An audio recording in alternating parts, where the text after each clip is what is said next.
これ refers to the things that are close to the speaker. それ refers to the things that are close to the listener.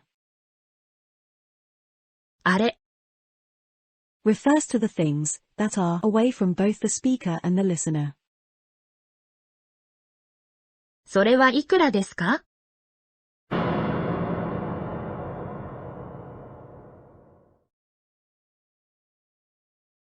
Use this question word. どれ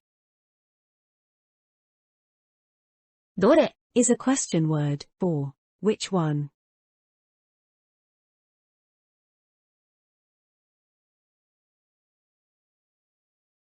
どれですかそれはいくらですかどれですか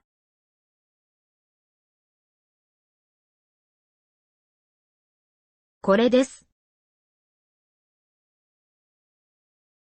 それは980円ですよ。Now, you try.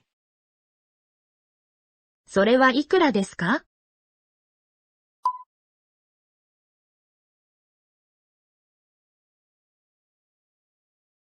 これです。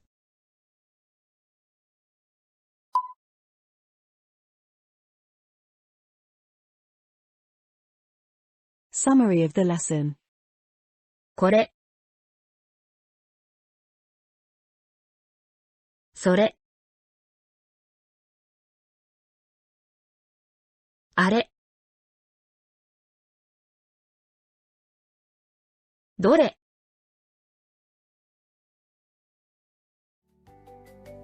Thank you for watching. I'll see you in the next video.